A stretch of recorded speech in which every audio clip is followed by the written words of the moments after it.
henta Linnea på skolen. Hæ? Ja, tusen takk. Ha det.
Still av da, for faen.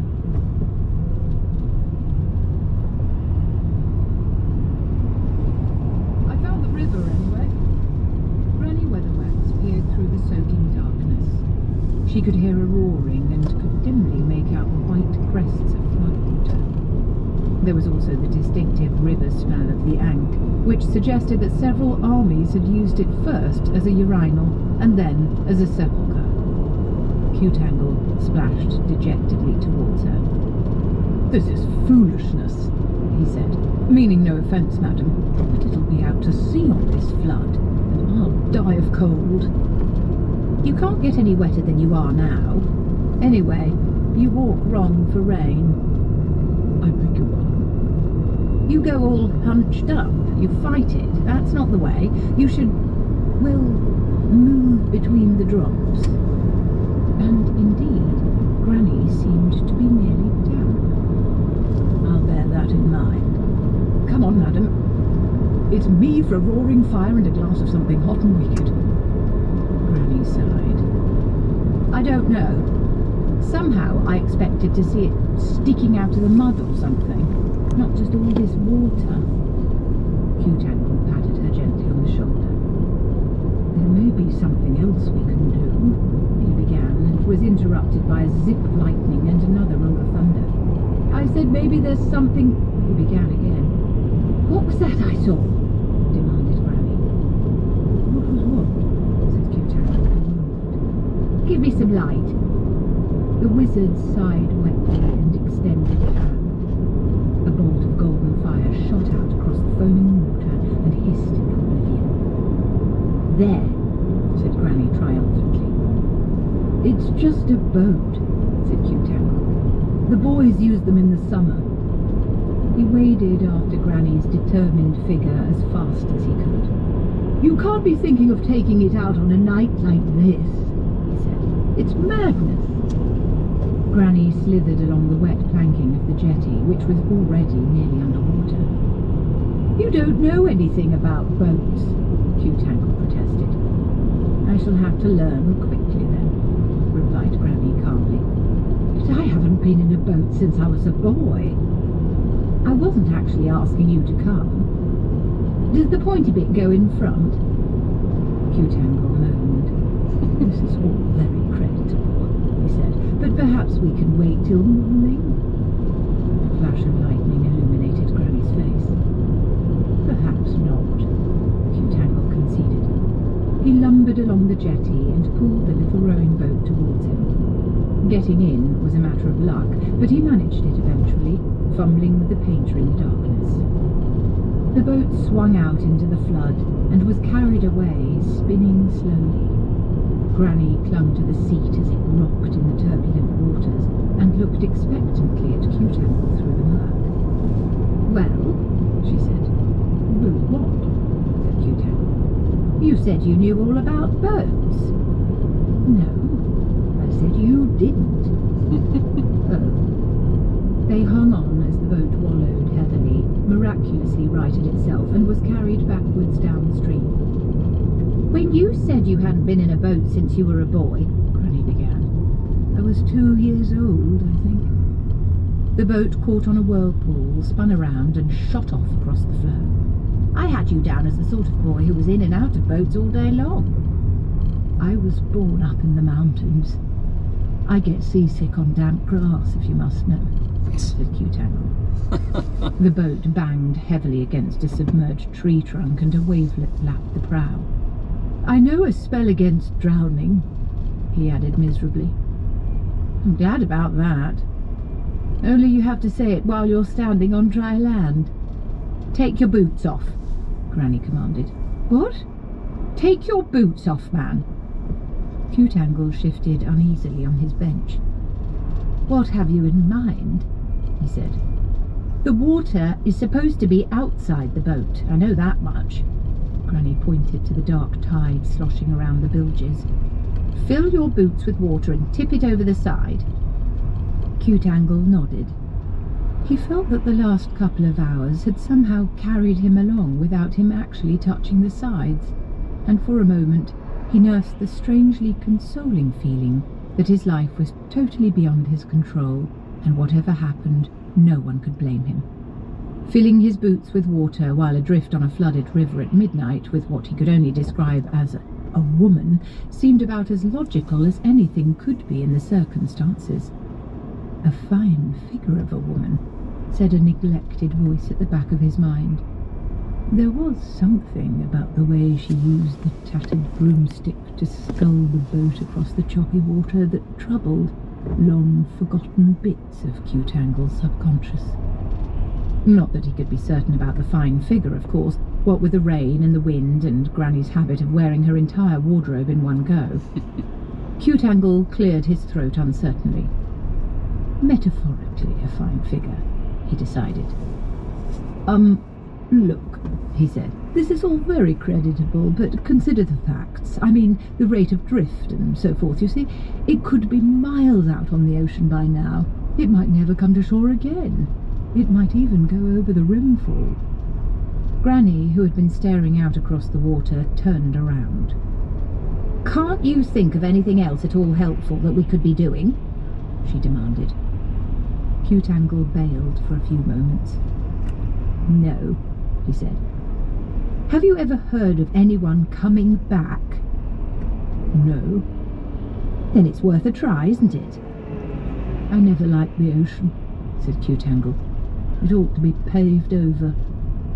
There's dreadful things in it, down in the deep bits. Ghastly sea monsters, or so they say." "Keep bailing, my lad, or you'll be able to see if they're right." The storm rolled backwards and forwards overhead. It was lost here on the flat river plains. It belonged in the high ram tops where they knew how to appreciate a good storm. It grumbled around, looking for even a moderately high hill to throw lightning at. The rain settled down to the gentle patter of rain that is quite capable of keeping it up for days. A sea fog also rolled in to assist it. "If we had some oars, we could row, if we knew where we were going," said Q-Tangle. Granny didn't answer. He heaved a few more bootfuls of water over the side, and it occurred to him that the gold braiding on his robe would probably never be the same again. It would be nice to think it might matter one day. "I don't suppose you do know which way the hub is, by any chance?" he ventured. Just making conversation. "Look for the mossy side of trees," said Granny without turning her head. "Ah," said Q-Tangle and nodded. He peered down gloomily at the oily waters and wondered which particularly oily waters they were. Judging by the salty smell, they were out in the bay now. What really terrified him about the sea was that the only thing between him and the horrible things that lived at the bottom of it was water. Of course, he knew that logically the only thing that separated him from, say, the man-eating tigers in the jungles of Klatch was mere distance, but that wasn't the same thing at all. Tigers didn't rise up out of the chilly depths, mouths full of needle teeth. He shivered. "Can't you feel it?" asked Granny. "You can taste it in the air. Magic. It's leaking out from something." "It's not actually water-soluble," said Q-Tangle. He smacked his lips once or twice. There was indeed a tinny taste to the fog, he had to admit, and a faint greasiness to the air. "You're a wizard," said Granny severely. "Can't you call it up or something?" "The question has never arisen," said Q-Tangle. "Wizards never throw their staffs away." "It's around here somewhere," snapped Granny. "Help me look for it, man." Q-Tangle groaned. It had been a busy night, and before he tried any more magic, he really needed 12 hours sleep, several good meals, and a quiet afternoon in front of a big fire. He was getting too old, that was the trouble. But he closed his eyes and concentrated. There was magic around, all right. There are some places where magic naturally accumulates. It builds up around deposits of the transmundane metal octoron, in the wood of certain trees, in isolated lakes. It sleets through the world, and those skilled in such things can catch it and store it. There was a store of magic in the area. "It's potent," he said. "Very potent." He raised his hands to his temples. It's getting bloody cold, said Granny. The insistent rain had turned to snow. There was a sudden change in the world. The boat stopped, not with a jar, but as if the sea had suddenly decided to become solid. Granny looked over the side. The sea had become solid. The sound of the waves was coming from a long way away and getting further away all the time. She leaned over the side of the boat and tapped on the water. "Ice," she said. The boat was motionless in an ocean of ice. It creaked ominously. Q-Tangle nodded slowly. "It makes sense," he said. "If they are where we think they are, then it's very cold. As cold as the night between the stars," it is said. "So the star feels it too." "Right," said Granny, and stepped out of the boat. "All we have to do is find the middle of the ice, and there's the star, right?" "I knew you were going to say that. Can I at least put my boots on?" They wandered across the frozen waves, with Q-Tangle stopping occasionally to try and sense the exact location of the star. His robes were freezing on him. His teeth chattered. "Aren't you cold?" he said to Granny, whose dress fairly crackled as she walked. "I just ain't shivering," on his fingers. "It doesn't snow in Ankh, hardly." "Really?" said Granny, peering ahead through the freezing fog. "There was snow on the tops of the mountains all year round, I recall. Oh, you don't get temperatures like you did when I was a boy. At least until now," he added, stamping his feet on the ice. It creaked menacingly, reminding him that it was all that lay between him and the bottom of the sea. He stamped again, as softly as possible. "What mountains are these?" asked the Ram Tops. Up towards the hub, in fact. A place called Brass Neck. Q-Tangle, she said softly. "Any relation to old actor Q-Tangle? Used to live in a big old house under Leaping Mountain. Had a lot of sons." "My father? How on disc do you know that?" "I was raised up there," said Granny, resisting the temptation merely to smile knowingly. "Next valley, Bada. Your mother, this woman, kept brown and white chickens. I used to go up there to buy eggs for me mum. That was before I was called to witching, of course."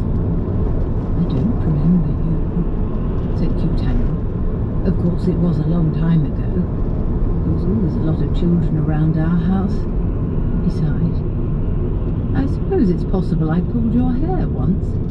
It was the sort of thing I used to do." "Maybe. I remember a fat little boy, rather unpleasant.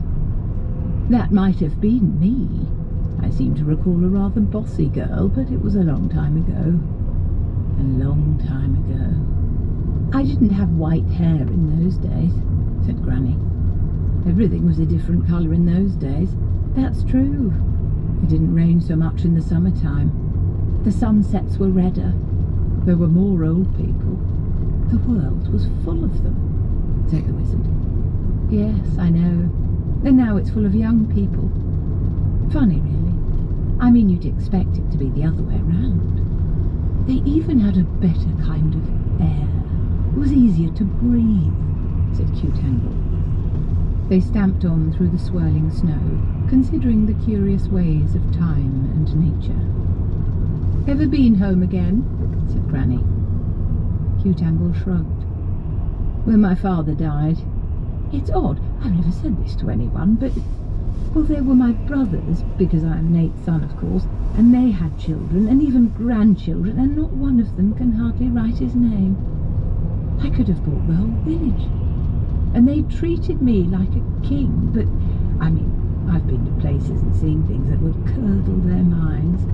I've faced down creatures wilder than their nightmares. I know secrets that are known to a very few." "You felt left out," said Granny. "There's nothing strange in that. It happens to all of us. It was our choice. Wizards should never go home," said Q-Tangle. "I don't think they can go home," agreed Granny. "You can't cross the same river twice, I always say." Q-Tangle gave this some thought. "I think you're wrong there," he said. "I must have crossed the same river, oh, thousands of times." "Ah, but it wasn't the same river." "It wasn't?" "No." Q-Tangle shrugged. "It looked like the same bloody river." "No need to take that tone," said Granny. "I don't see why I should listen to that sort of language from a wizard who can't even answer letters." Q-Tangle was silent for a moment, except for the castanet chatter of his teeth. "Oh," he said. "Oh, I see. They were from you, were they?" "That's right. I signed them on the bottom. It's supposed to be a sort of clue, isn't it?" All right. I just thought they were a joke, that's all," said Q-Tangle sullenly. "A joke? We don't get many applications from women. We don't get any." "I wondered why I didn't get a reply," said Granny. "I threw them away, if you must know." "You could at least have... There it is!" "Where? Oh, there!" The fog parted, and they now saw it clearly. A fountain of snowflakes, an ornamental pillar of frozen air, and below it... The staff wasn't locked in ice, but lay peacefully in a seething pool of water.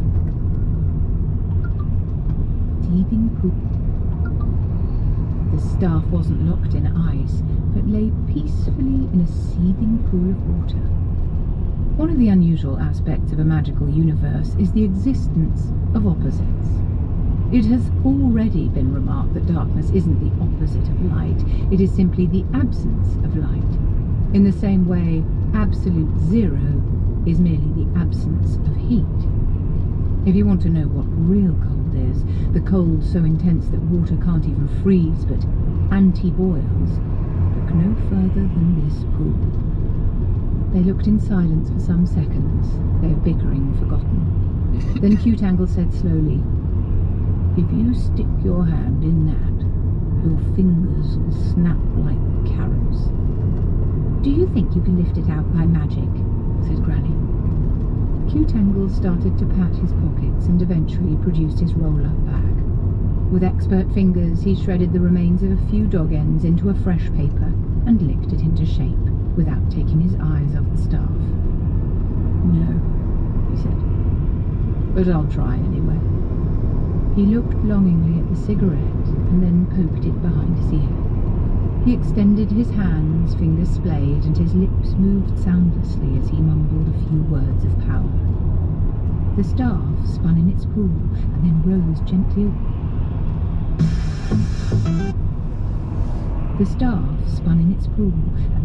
gently away from the ice, where it immediately became the centre of a cocoon of frozen air.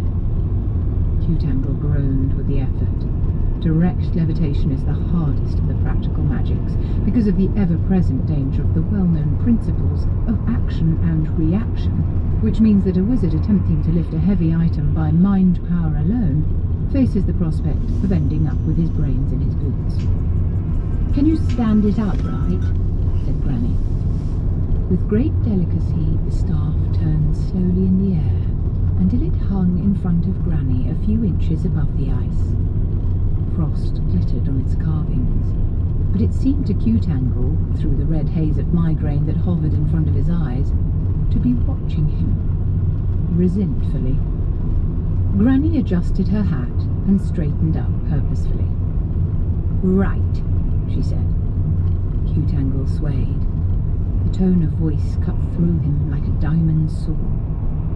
He could dimly remember being scolded by his mother when he was small.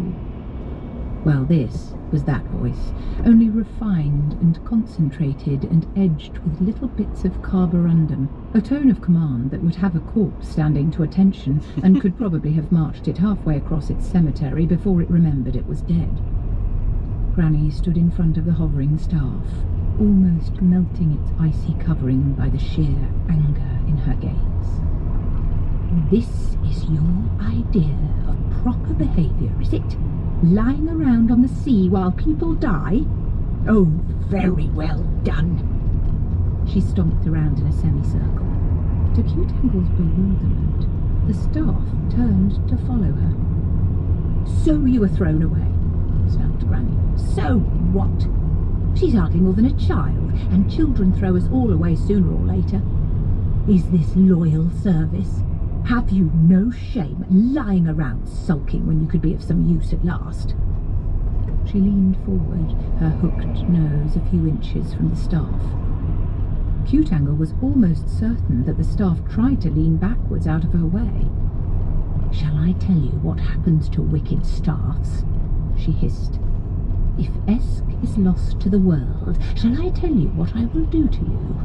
You were saved from the fire once, because you could pass on the hurt to her. Next time, it won't be the fire. Her voice sank to a whiplash whisper. First it'll be the spokeshave, and then the sandpaper, and the auger, and the whittling knife. I say, steady on, said Qtangle, his eyes watering. And what's left I'll stake out in the woods for the fungus and the woodlice and the beetles. It could take years. The carvings writhed. Most of them had moved around the back, out of Granny's gaze. Now, she said, I tell you what I'm going to do. I'm going to pick you up, and we are all going back to the university, aren't we? Otherwise it's blunt saw time. She rolled up her sleeves and extended a hand. Wizard, she said, I shall want you to release it. Qtangle nodded miserably. When I say now, now. When I say now, now. Faen da. Now! Qtangle opened his eyes again. Granny was standing with her left arm extended full length in front of her, her hand clamped around the staff. The ice was exploding off it in gouts of steam. Right, finished Granny, and if this happens again, I shall be very angry. Do I make myself clear? Qtangle lowered his hands and hurried towards her. Are you hurt? She shook her head. It's like holding a hot icicle, she said. Come on. We haven't got time to stand around chatting. How are we going to get back? Oh, show some backbone, man, for goodness sake. We'll fly. Granny waved her broomstick. The Arch-Chancellor looked at it doubtfully. That? Of course. Don't wizards fly on their staffs? It's rather undignified. If I can put up with that, so can you. Yes, but is it safe? Granny gave him a withering look. Do you mean in the absolute sense? She asked. Or say, compared with staying behind on a melting ice floe? This is the first time I have ever ridden on a broomstick, said Qtangle. Really? I thought you just had to get on them and they flew, said the wizard. I didn't know you had to do all that running up and down and shouting at them. It's a knack, said Granny. I thought they went faster, Qtangle continued. And, to be frank, higher. What do you mean, higher?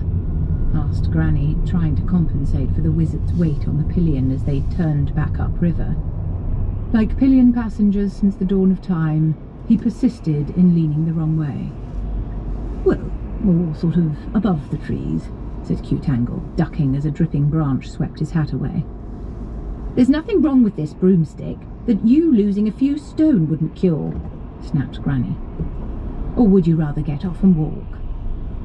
Apart from the fact that half of the time my feet are touching the ground anyway, said Qtangle. I wouldn't want to embarrass you.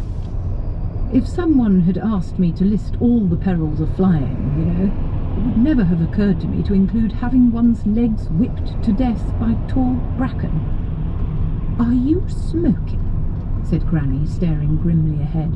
Something's burning. It was just to calm my nerves, what with all this headlong plunging through the air, madam. Well, put it out this minute, and hold on. The broomstick lurched upwards and increased its speed to that of a geriatric jogger. Mr. Wizard! Hello? When I said hold on, yes, I didn't mean there. There was a pause. Oh, yes, I see. I'm terribly sorry. That's all right. My memory isn't what it was, I assure you. No offence meant. None taken. They flew in silence for a moment. Nevertheless, said Granny thoughtfully, I think that, on the whole, I would prefer you to move your hands. Rain gushed across the leads of Unseen University and poured into the gutters where ravens' nests, abandoned since the summer, floated like very badly built boats. The water gurgled along ancient crusted pipes. It found its way under tiles and said hello to the spiders under the eaves. It leapt from gables and formed secret lakes high amongst the spires. Whole ecologies lived in the endless rooftops of the university, which by comparison made Gormenghast look like a tool shed on a railway allotment. Birds sang in tiny jungles grown from apple pips and weed seeds. Little frogs swam in the upper gutters, and a colony of ants were busily inventing an interesting and complex civilization. One thing the water couldn't do was gurgle out of the ornamental gargoyles ranged around the roofs. This was because the gargoyles wandered off and sheltered in the attics at the first sign of rain. They held that just because you were ugly, it didn't mean you were stupid. It rained streams, it rained rivers, it rained seas, but mainly it rained through the roof of the Great Hall, where the duel between Granny and Cutangle had left a very large hole, and Treacle felt that it was somehow raining on him personally. He stood on a table organising the teams of students who were taking down the paintings and ancient tapestries before they got soaked. It had to be a table because the floor was already several inches deep in water. Not rainwater, unfortunately. This was water with real personality, the kind of distinctive character water gets after a long journey through silty countryside. It had the thick texture of authentic ant water, too stiff to drink, too runny to plough. The river had burst its bank. The river had burst its banks, and a million little watercourses were flowing backwards, bursting in through the cellars and playing peekaboo under the flagstones. There was the occasional distant boom as some forgotten magic in a drowned dungeon shorted out and surrendered up its power. Treacle wasn't at all keen on some of the unpleasant bubblings and hissings that were escaping to the surface. He thought again how nice it would be to be the sort of wizard who lived in a little cave somewhere and collected herbs and thought significant thoughts and knew what the owls were saying. But probably the cave would be damp and the herbs would be poisonous, and Treacle could never be sure, when all was said and done, exactly what thoughts were really significant. He got down awkwardly and paddled through the dark swirling waters. Well, he had done his best.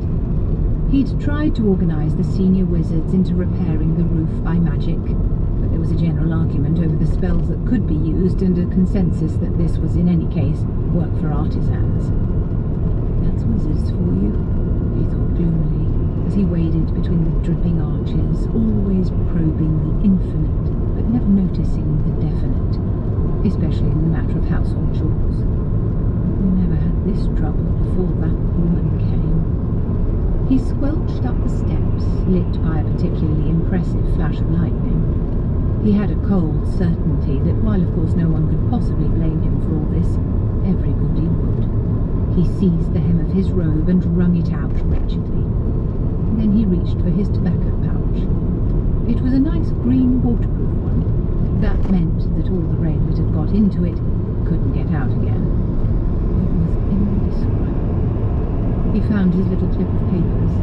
They were fused into one lump, like the legendary pound note found in the back pockets of trousers after they have been washed, spun, dried, and ironed.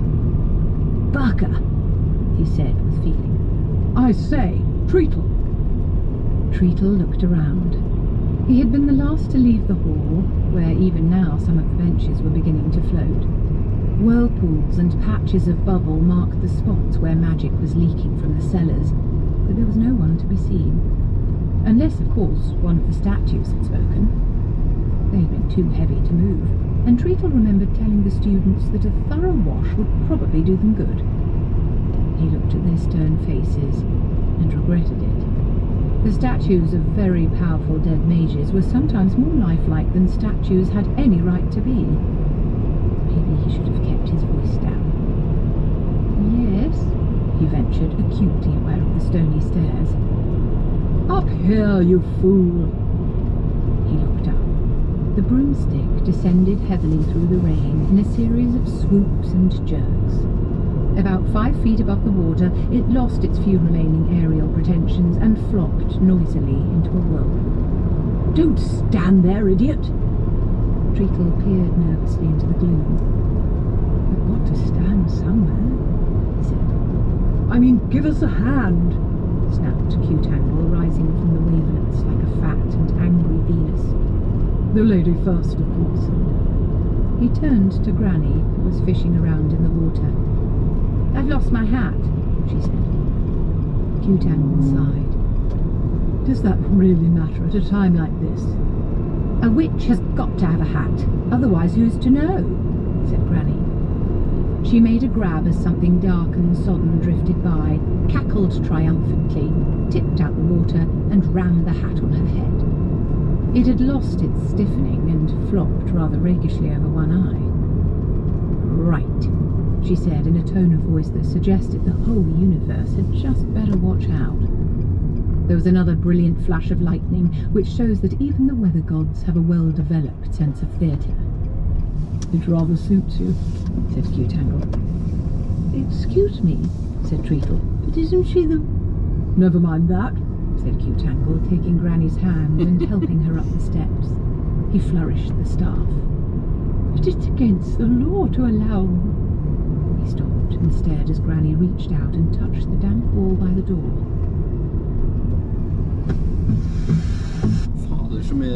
He flourished the staff. But it's against the law to allow... He stopped and stared as Granny reached out.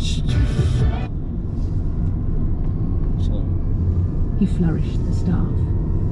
But it's against the law to allow... He stopped and stared as Granny reached out and touched the damp wall by the door. Q-Tangle tapped him on the chest. Show me where it's written down, said Q-Tangle. They're in the library, Granny interrupted. It was the only dry place, said Treacle, but... This building is frightened of thunderstorms, said Granny. It could do with comforting. But the law, repeated Treacle desperately. Granny was already striding down the passage with Q-Tangle hopping along behind. He turned. You heard the lady, he said. Treacle watched them go with his mouth hanging open. When their footsteps had died away in the distance, he stood silently for a moment, thinking about life and where his could have gone wrong. However, he wasn't going to be accused of disobedience. Very carefully, without knowing exactly why, he reached out and gave the wall a friendly pat. There, there, he said. Strangely enough, he felt a lot better.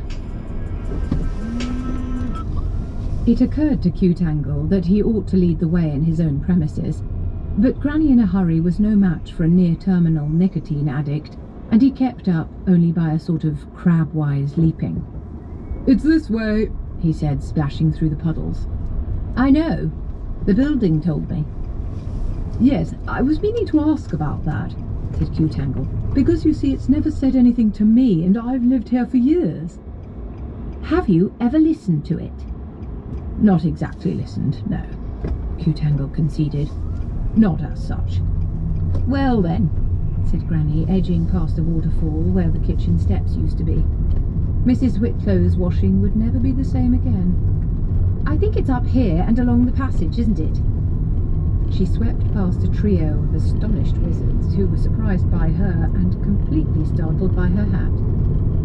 Q-Tangle panted after her and caught her arm at the doors to the library. Look, he said desperately. No offence, Mistress. I think Esmeralda will suffice now. What with us having shared a broomstick and everything. Can I go in front? It is my library, he begged. Granny turned around, her face a mask of surprise. Then she smiled. Of course. I'm so sorry. For the look of the thing, you see, said Q-Tangle apologetically. He pushed the door open. The library was full of wizards who care about their books in the same way that ants care about their eggs, and in time of difficulty carry them around in much the same way. The water was getting in even here, and turning up in rather odd places because of the library's strange gravitational effects. All the lower shelves had been cleared, and relays of wizards and students were piling the volumes on every available table and dry shelf. The air was full of the sound of angry rustling pages, which almost drowned out the distant fury of the storm. This was obviously upsetting the librarian, who was scurrying from wizard to wizard, tugging ineffectually at their robes and shouting, "Ook!" He spotted Q-Tangle and knuckled rapidly towards him. Granny had never seen an orangutan before, but wasn't about to admit it, and remained quite calm in the face of a small, pot-bellied man with extremely long arms and a size 12 skin on a size 8 body. "Ook," it explained. "Ook." "I expect so," said Q-Tangle shortly, and grabbed the nearest wizard, who was tottering under the weight of a dozen grimoires. The man stared at him as if he was a ghost, looked sideways at Granny, and dropped the books on the floor. The librarian winced. Well, I'm soon home, so I'm gonna end the stream. If you want to play some computer games, War Thunder or Minecraft, just join my Discord and join me there. I have my own Minecraft server, so Valheim server and Vintage Story server and the front. I can host all the games I need, basically. So yeah, see you later or tomorrow. I'm gonna stream more when I'm driving to work and back and forth between jobs.